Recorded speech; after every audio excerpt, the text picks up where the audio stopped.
Oh, there he is. Oh, we got Lama. Okay. Good morning, everyone. We're just waiting for everyone to get in from the waiting room.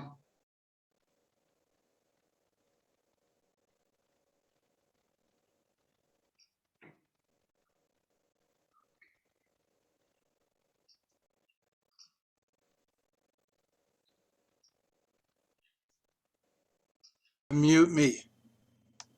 You are. Oh, now he's muted again. Okay, hold on.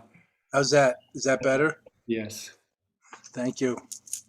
I don't know why you unmuted me, Ben. That's so cruel. Now everybody has to listen to me. I'd rather listen to Menla's mellifluous tones. Great Lama, word. I was just going to mention that next weekend from Friday evening to Sunday is our annual advanced retreat virtually. And would like to invite all of you to join us if you can. Registrations will remain open this week, so check it out on the website. Great new website, zochen.org, and all the information is there, as well as the remaining events that we have for 2021. We have a Ask the Llama session, which is going to be pretty unique, and we have a couple of master classes before we end the year, and of course, town hall every Sunday. So thanks for joining us, and take it away, Lama. Thank you. And yes, and thanks to you, Kathy Albanese, for the new website and all of your efforts as the director of the Zochen Center. I tried to unmute you, but maybe it's better if you just stay muted. I don't know. What would your husband say? Anyway, never mind. I don't want to get in trouble with the, whatever, PC police. Good morning, everybody. It's a beautiful day, beautiful Sunday. Today's a very auspicious weekend, I think, in a way that I'm leaving a little pause here so you can imagine what I'm going to say according to different calendars, different holidays, different ways of thinking. But what I'm thinking is that the Red Sox, the Patriots, the Celtics, the Bruins, all the sports teams, the WNBC championship playoffs, they're all playing this weekend. So I think we should shorten this meditation session and all go watch them. If we can't play ourselves, that is, a Sunday outside with some kids, let's say. Anyway, now you know what I think about. It's a beautiful day, though. It's a good day to be outside, not looking at the screen all day. So after this homeopathic dose of screen time and this major connection of spiritual delight and community, and look at all those shining faces. So nice to get together like this.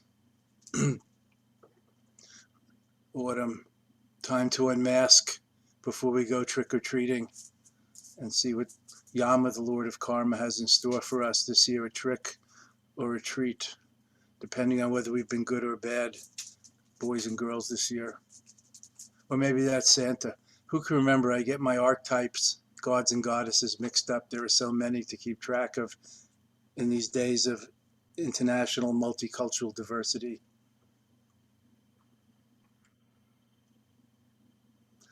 Yesterday was the second of our current this year school year's masterclass. We took up the subject of Sixamnaitic, three vital points. Sixamnaitic, the 3 points that strike to the heart of the matter, the 3 vital points of Dzogchen.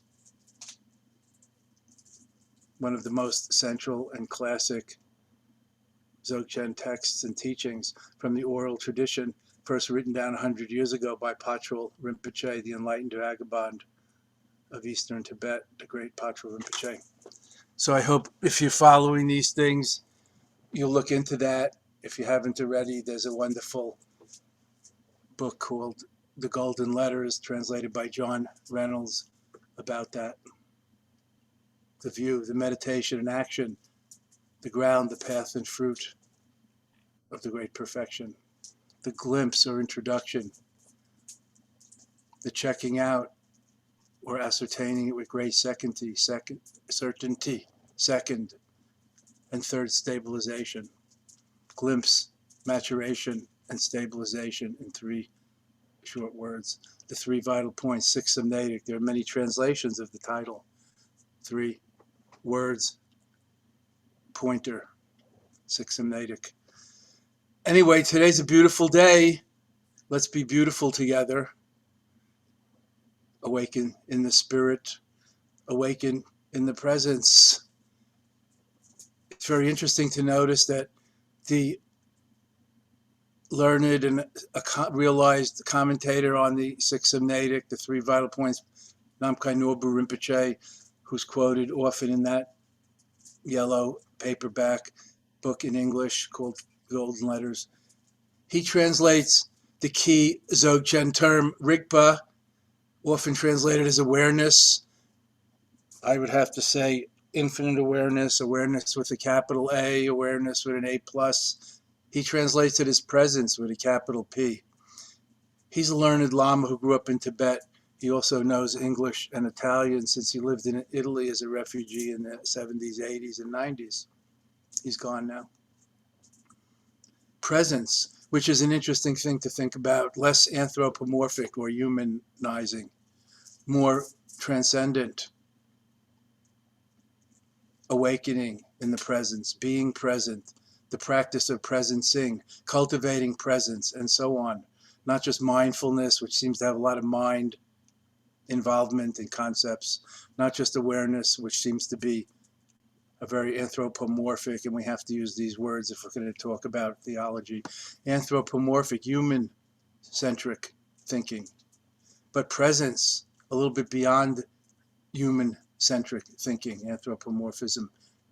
Presence, like all sentient beings, have this, not just conscious, aware, self-aware, mindful, intelligent, higher evolved species like humans, and perhaps we could include some others if we're animal lovers, like dolphins, or whoever we think have a lot of intelligence, like my dog.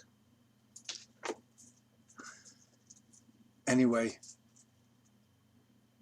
presencing is a practice, as I like to call it. Being present and cultivating presentness. Presence of mind, again, back with the mind in our English conceptual, intellectual language. Ever since the time of Aristotle, we've had so much logic and linear thinking in our culture, but ignoring the other side of the brain, the intuitive, the felt, the grokking, the pattern all at once-ness side of the brain. So just offering this for your edification, your delectation, to enjoy and to consider as another translation of the word Rigpa, awareness with a capital A. And the practice, Rigpa practice, not just meditation, but presencing in all situations. Again, starting from the bottom, paying attention, being mindful rather than mindless, heeding what we're doing and saying and thinking rather than heedlessness that leads to so many so-called accidents, although they have causes including heedlessness and mindlessness. And then working up to more sophisticated or going deeper levels, awareness. For example, one can be aware even when you're not thinking. You can be aware of no thought. It's a very interesting state of mind that we can achieve through concentration or meditation or a knock on the head or other ways. And I'm not going to include pills and bottles in this, which seem to encourage heedlessness rather than no thought. No thought is not thoughtlessness. So I don't want to go too deep into all of the Buddhist psychology, Abhidharma, the Buddhist psychophilosophy here. But as I was looking through the 300 or 400 page commentary on this 2-page text, Six Hymnatic, I noticed that Namkhai Norbu makes hay with this term presence. And it reminds me also, even beyond Dzogchen and Buddhism, in the more ecumenical sense, my late friend, and dare I say colleague, because he did come to one of our retreats to learn Dzogchen, Father Thomas Keating, the late great Christian saint and meditation master who brought Christian centering prayer into the culture. Centering prayer, a wakefulness in the presence of God, centering prayer, not asking for something, but centering prayer, contemplative prayer, wordless contemplative prayer. He called it Christian prayer, following Meister Eckhart's large footsteps, the Christian mystic of the Middle Ages of Europe, the greatest of Christian mystics, probably. Centering prayer, awakening in the presence of God, he called it presence. Whatever you think of as the higher power, highest power, with or without a word, an image, a shape, a form, a concept. So Rigpa practice, Dzogchen practice, is about presence and presencing, not about producing any special state of mind, bliss or calm, not just rearranging the furniture in our prison cell, but actually actualizing the inherent freedom and completeness of being, stepping out, stepping up, encountering life directly, aligning ourselves with things as they is, not as they ain't, seeing it as it is, not as it ain't, or as we wish it was or could be. Of course, in the Bodhisattva path, we also aspire to make a better world and become better people. That's the gradual path. In Rigpa practice or Dzogchen practice, it's about a wakefulness now, not gradual. I hesitate to use the Zen term sudden enlightenment, but that's more the idea. A wakefulness now. Centering prayer, not praying for something to happen, as if we know what should happen. Mainly we're praying for what we want, which is just an adult form of children writing letters to Santa. It's more evolved, but it ain't quite there yet, I'm afraid. How about being Santa and dispensing whatever's wanted and needed? I think that would be a good shape shift. We'll rely on our best and highest self rather than our small, separate, childlike, selfish and needy self, asking always for what we want, and even perhaps falling into indifference to what others need. So presencing is our practice, Dzogchen practice, awareness of awareness, awareness, aware of awareness, not me focusing on a candle flame to calm and clear the mind. That's a more basic shamatha or concentration meditation, shamatha, shine in Tibetan, shamatha. You'll see this word if you read the Buddhist literature in English. Somehow it's hard to translate. Sometimes shamatha means concentration, focus, one-pointedness. Some translate it as calm abiding. You get the idea. As distinct from Vipassana meditation, which is insight. There's a difference between concentration and insight, isn't there? Focus, which comes and goes like a muscle that's firm or flabby, and insight, which is more on the wisdom or the maturation side. As we get more mature, we don't necessarily become immature if we're not maturing along. We might not develop, but insight and wisdom doesn't necessarily degenerate. Muscles do, since they're built up, they can become flabby from disuse. So concentration is considered the skillful means or the method or the means to an end, which is wisdom and insight. Those are the two main kinds of Buddhist meditation. So in Dzogchen meditation, we're more focusing on presencing, on panoramic awareness, on the big picture, on openness and awareness, rather than narrowing it down, focusing on one-pointedness, calm abiding, one-pointedness, concentration, like on a candle flame, or in breath counting, or concentrating on a mantra, which is fine as far as it goes. But what do you do in life? You can't just chant your mantra when people are talking to you, your kids, your mate, your colleague, your boss, your lawyer, or whatever. When a policeman stops you for not speeding. You can't just keep chanting your mantra while they ask you where you're going and what you think you're doing. So to integrate into life, there's two main kinds of Buddhist meditation: concentrative, shamatha, and insight or wisdom-oriented, bigger picture awareness, vipassana, so-called. Higher seeing, Trungpa Rinpoche translated, rather than insight. Dzogchen's a combination of both of these, concentrating on resting in the natural state, not looking at an object and pulling the wandering mind back to it every time it wanders, like in mindfulness of breathing, breath counting, or mantra chanting. In Dzogchen, we return again and again to leaving it as it is, to the natural flow, to observing things coming and going, not to mere concentration. So in a way, we're focused on that, but we open the vision by practicing sky gazing, not gazing at one candle flame, or sensation at the nose and breath watching and so on, or a Buddha image or a mandala as a visual yantra to support our meditation as a visual image yantra. So presencing is very, I think, useful and somewhat sophisticated term for meditation and contemplative arts that we don't hear enough of. If you're interested, if you're theistic minded, you might like Father Thomas Keating, the late great Father Thomas Keating's book, Centering Prayer, which is about contemplative prayer / meditation. Very wonderful. So here in our Dzogchen meditation session, which we'll get into in a minute, practicing according to the basic roots of and qualities of naturalness, awareness with a capital A, presencing, presence of mind, not absent-mindedness, not daydreaming, being present and accountable, spontaneous, not returning again and again to the same mantra, you see. By contrast, it sounds like something. If you just say what it is, it sounds like nothing, like naturalness. Well, what's that?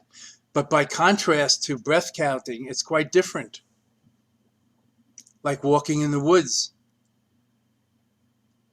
has a feeling of naturalness. Maybe it's not more natural than walking in the paved street, which is actually true. But we like nature in that form, green, fragrant, traditional. If we're walking in the woods and we're plugged in at every orifice, as my Lama used to say, with earphones and other things, I don't know if we're walking in the woods or we're just surfing the web. You know, there's a difference. Surfing the web might also be a part of your natural life, but it's not exactly as natural as being in the woods, lying in the grass, going to sleep, or for that matter, giving birth. You know, when you're giving birth, you probably don't have earplugs, so you can listen to the news. It's a whole experience. In fact, the birthing process takes over you. You do less and less. So that's an extreme example of being totally aligned and in the zone, in the flow, in the moment. Now, I'm not going to idealize about how great it is or anything. I know it's challenging and peaceful, painful, and remarkable in many ways. In fact, we always joke that if men had to give birth, we probably wouldn't have much population. Anyway, we can practice meditation in a way that is almost equally and totally aligned or involved, where it is doing us, like breathing. We think we are breathing, but really, breathing is breathing us. It's an automatic. And I love to use that word because I can't remember the difference between autonomic and the other kind of nervous system. It's an automatic thing. Breath is breathing us. Who knows? It might be our autonomic nervous system. Who can remember? Now let's go a little further into inquiry. What about thinking? Are we really producing our thoughts? I see Ben over there, young Ben, beers of the beer company in Berlin, the 3B, the Triple B brand bar. Good old Ben, he's thinking about this and that. He thinks he's thinking his own thoughts. Really, he's producing them? Or are they just conditioned thoughts according to the program that's been, put into him, let's say, to put it very grossly. So each of us, we have these karmic patterns, which we think we want to and need to change, which is fine. But where did that thought come from? Is that an original thought, or did we learn that from someone? So as we learn to be just present and aware, we hear in this contemplative world things like surrender. This doesn't mean surrender to some feudal lord, surrender to some, I don't know, demagogue. How about surrender to yourself with a capital S? Surrender to the higher power that's working through you. Letting go, letting be, allowing. Not giving up like you've lost the battle. Although, yes, it could be that the ego needs to give up and let go a little bit and can't be in charge all the time and winning and on top. So I feel this is a very important point about naturalness and awareness in the Dzogchen practice of presencing. Learning to surrender to what is rather than trying to cultivate special states of mind, like mentioned before, no thought or bliss or focused concentration. Those are good temporarily, but all things that are fabricated or put together eventually fall apart. Check it out. See if you can find anything that stays forever. There's one thing that people usually think is eternal, but I'm not going to mention that. You can ask your questions. It's worth thinking about what that really implies or means, and is it true? So anything we can put together will eventually fall apart, like the examples of firm muscles. If they're not worked, they become flabby again. Similarly with concentration. If we fall into distraction or worse, intoxication, heedlessness, then we lose our concentration and focus. That's why it's hard to go back to school when we're 30 or 40, and continuous schooling out of our teens into our 20s is usually more effective. Although on the other hand, if you're more motivated when you're 30 or 40, it might be a whole different experience. But in general, it's hard when our life is more complicated and we're more distracted and involved in other things. So similarly with meditation, if we can keep it simple and come back to the simplest each time. If you read Zen books, they're always talking about this.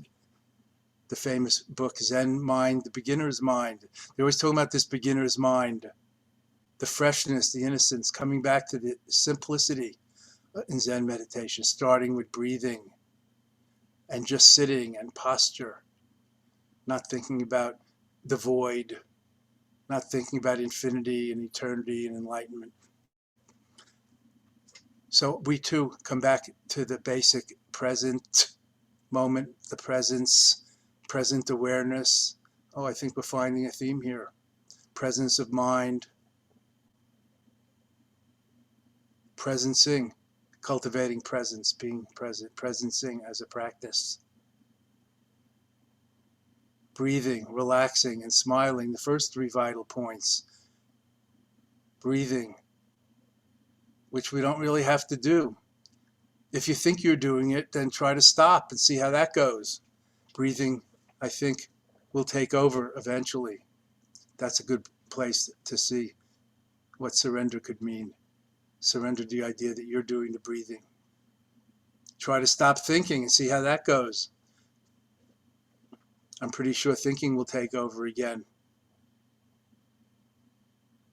You might start to think, to notice, you're not really producing those thoughts. It's just karmic imprints arising and passing away. Let them come and go.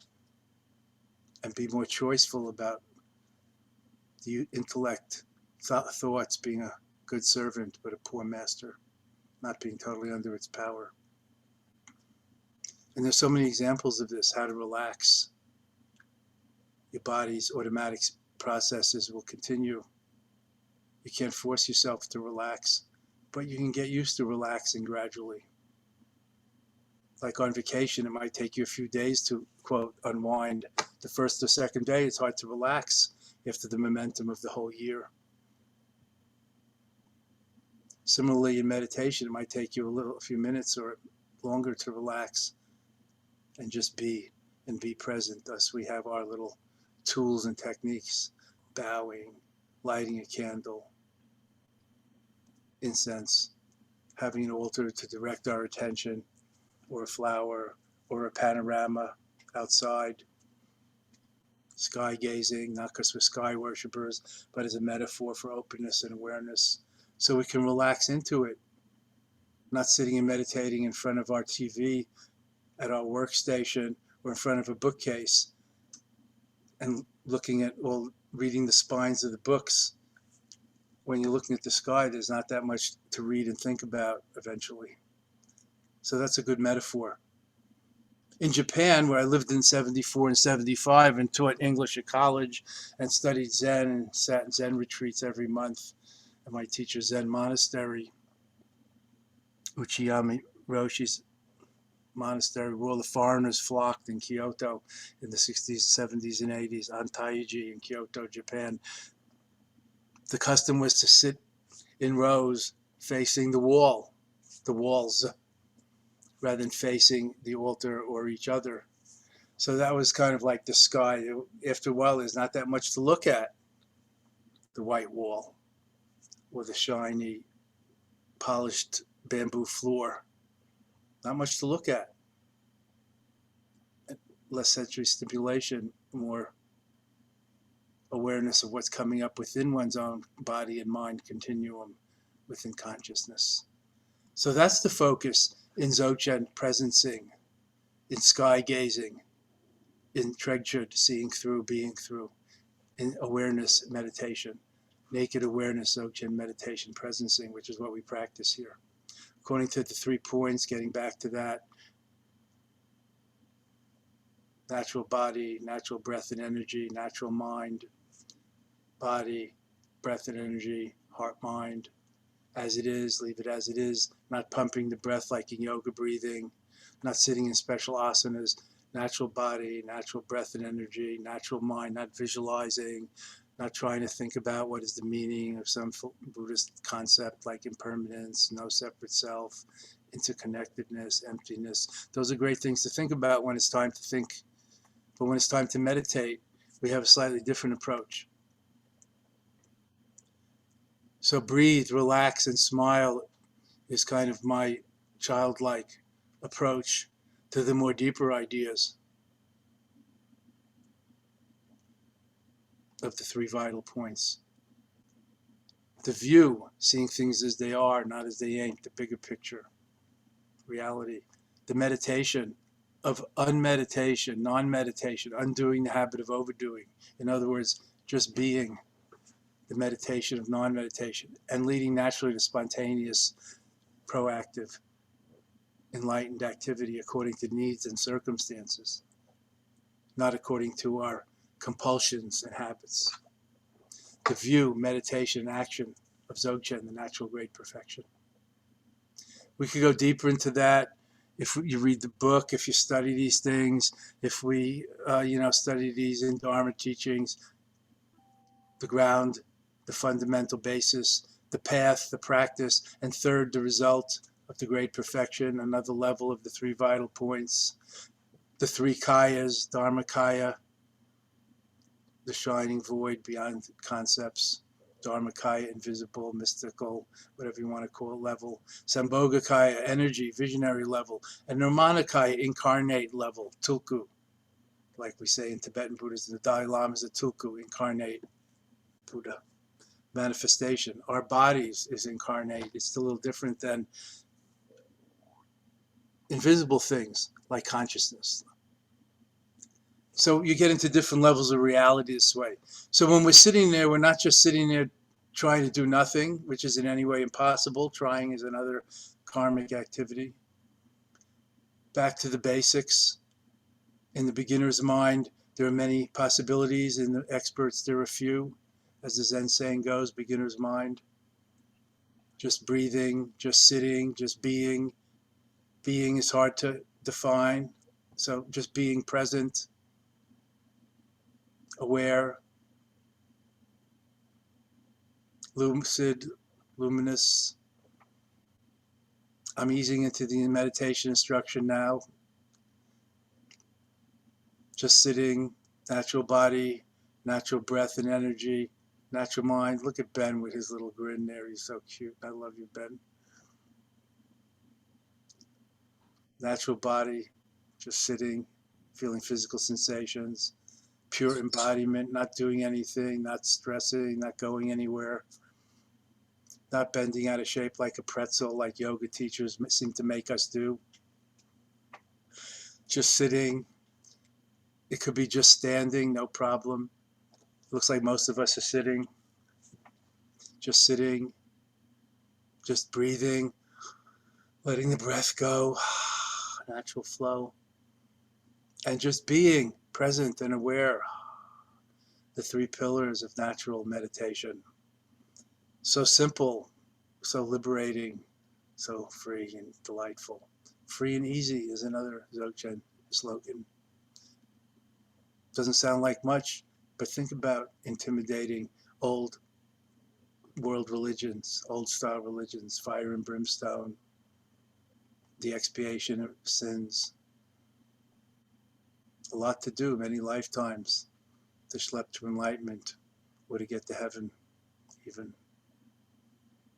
Free and easy, the swift immediacy of the comfy direct path, as Nosha Kempo used to call it, Nur Day, Dzogpa Chempo, swift and easy, and Dewa, delightful.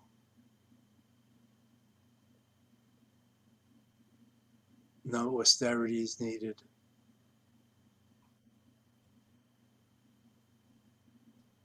Just sitting, natural body is Buddha's body. Just breathing, natural breath and energy is Buddha's breath and energy, the great Tao, the great flow. Just being aware, present. See, even the word aware becomes a little too personal. Presence-ing. What did Father Keating call awakefulness, awakening in the presence, meaning of God, awakening in the presence with a capital P, whatever that implies, whatever works for you. Being the right person in the right place at the right time. That would be my definition. And feeling it and knowing it deeply. Natural body, natural breath and energy. Third, natural heart mind, not mantraing, visualizing, staring, concentrating. Just open and aware, luminous, lucid, sky gazing, not staring. That's why I use the word gazing. I had to come up with that word as a translation for Namkai Naljor, sky union yoga. Sky gazing, space mingling, infinite dissolving, openness and awareness inseparable. Gaze slightly raised, not very raised, not eyes closed, not looking down. Dzogchen meditation, Mahamudra meditation, Tibet. Eyes open, ears open, nose open, mouth open, throat open, chest open, heart open, everything open, at ease, natural. Enjoying the natural great perfection or completeness of things left just as they are. Aware and not overworking it. No need to analyze. Wonder if you're doing it right. Think what it means or what you're going to get out of it. Just surrender. Let go. Letting go means letting be, friends. Letting things come and go as they come and go, outer and innerly. Letting go means letting be.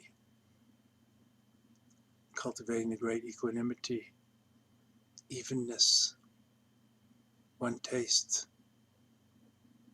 the buoyant joy of natural meditation.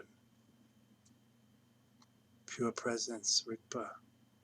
Rigpa practice, not mind practice, not trying to improve your mind. We'll learn.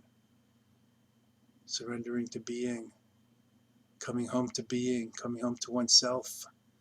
rather than getting lost in doing, achieving, competing, accumulating, and becoming. Being is primary. All the rest flows from that. Awareness, aware of awareness, mind to mind, awareness, aware of itself, a non-dual, uncompartmentalized, luminous totality, completeness, renowned as the natural great perfection, the luminous wholeness and completeness of things left just as they are, the nirvanic peace in things left just as they are. Nowness, awareness, the true Buddha, the Buddha nature, the Buddha-ness within, and enjoy the joy of natural meditation, Dzogchen meditation. The view, meditation, and action all in one. This breath, only breath, this moment as if only moment. Imaho. Wondrous, miraculous, yes.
Mouth open. Focus a little more on the out breath rather than the in breath. Drool a little if you have to. Let go of reference points. Go gaga. Be silly. Who knows? Who's on first? Imaho.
Eye gazing, space mingling, infinite dissolving, letting go, letting be, surrendering, surrendering to God's will, if you like that, surrendering to what is, if you're a non-theist, allowing, open to the wisdom of allowing. There is nirvanic peace in things left just as they are. Longchenpa sings, leave it as it is, and rest the weary heart and mind. So let's see through everything, all impermanent, dreamlike, phantasmagoria, phenomena, and noumena, and rest at ease, awareness alone, naked awareness, pure presence, incandescent lucidity, infinite awareness, nowness, awareness, Rigpa, the Buddha-ness within each and every one, the light, the inner light, the divine light within, by which we see and are seen. Imaho, thank you. Way to go. Imaho, yes. Enjoy the joy of non-meditation, pure presence, Rigpa, the original Buddha, the innate Buddha-ness, the clear light.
I invite you to open your eyes, mind, heart, just surrender, let go, let be, release,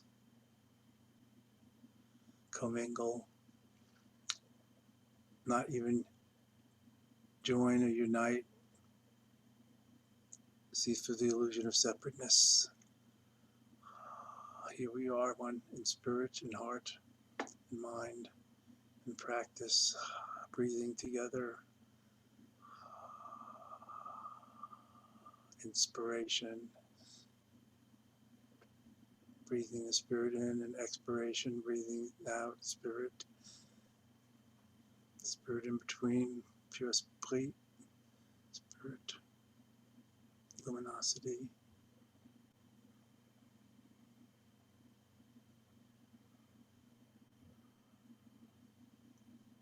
Journeying together in the clear light on the soulful path of awakening, of wakefulness, beautiful, harmonious, love, truth, light. No one closer than anyone else to it, whatever you call it, with a capital T, small I, capital T, whatever you call it. Think about it with a capital T, whatever you call it, your highest ideal, goal, aspiration. What's keeping you from, quote, it right now, except the capital I? Anyway, let's have a capital T for now. What, if anything's keeping you from it right now? Why not settle, surrender, allow being the right person in the right place at the right time? As it says in the 5 perfections, the 5 abundant endowments of the Diamond Path, the Vajrayana teaching, that this is the perfect, excellent, couldn't be better place, perfect time, perfect teaching, perfect source, perfect gathering, or perfect student. The 5 certainties, the 5 abundant endowments, sitting in the center of the 5 directions, east, west, north, south, center, our 5 limbs, our 5 senses. That's us, all inclusive, seeing the unity and diversity, the one in one and all, the light in everyone and everything, Imaho. What, if anything, is keeping you from it right now? Something to consider going forward into the rest of the day and the rest of the week and life.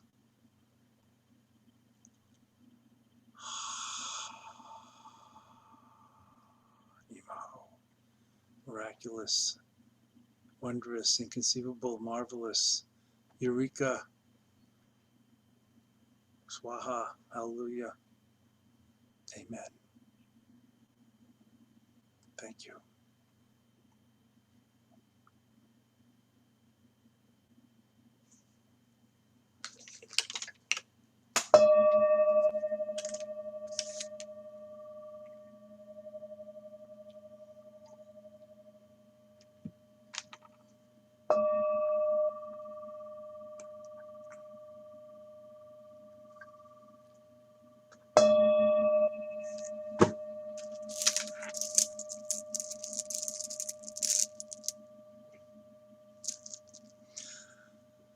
Om Mani Padme Hum.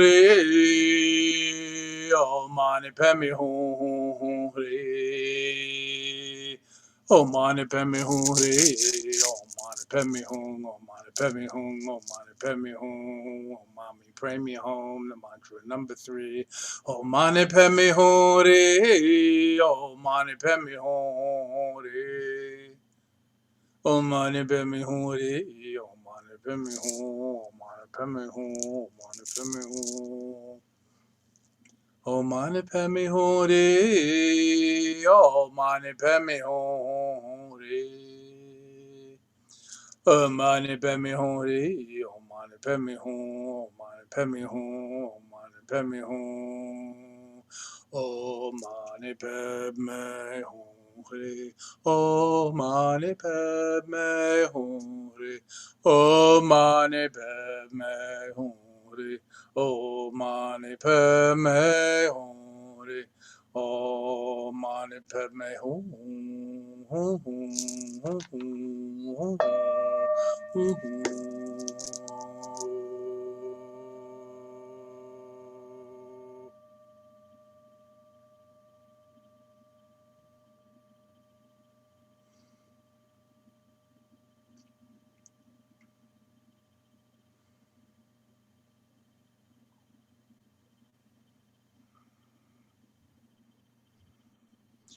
As far as the vibrations of this gong radiate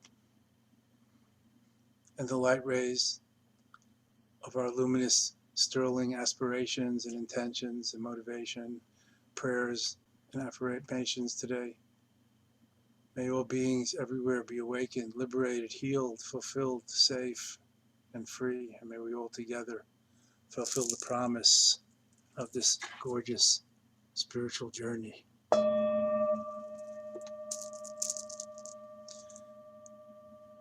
One Sangha, one Satsang, one beloved community, one mandala, one Samaya, one heart and soul, body and mind, one oneness beyond oneness, noneness, or two. Imahu. Bowing to you in the Buddha seat. Don't overlook it. Imahu.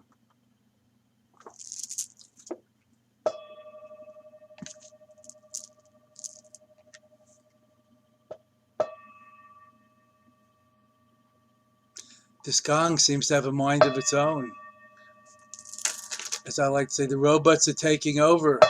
Sometimes I'm on FaceTime or something, I can't turn it off, or the answering machine, or the beeper on the various devices, the electronic devices that we're surrounded with. Well, we just have to live with it. It's got a mind of its own, like everything, the whole sentient universe, the conscious planet, Gaia, the programmed conscious robots called sentient beings, especially human beings. Ben, what should I do about this? You're young. It's your fault, all this new technology. If you don't know, that's Ben there hiding behind the rubric Dzogchen Foundation. There he is. Help, Ben, help. Thank you. Good answer. Love you, man. Ben's all the way in Berlin. Well, yes, West Berlin, Germany, but we're so close. One mind, one heart. That's how it is with those, if you want to fly in close formation together, here we are. Thank you, Ben. Does anybody have any questions today? I can see I didn't leave much room for questions, but join us next week for our annual advanced retreat. We go more into things. You can see, because I was teaching the master class yesterday, I had a lot to say that I don't usually talk about. Lama, we don't have any questions. We're just getting a lot of thank yous.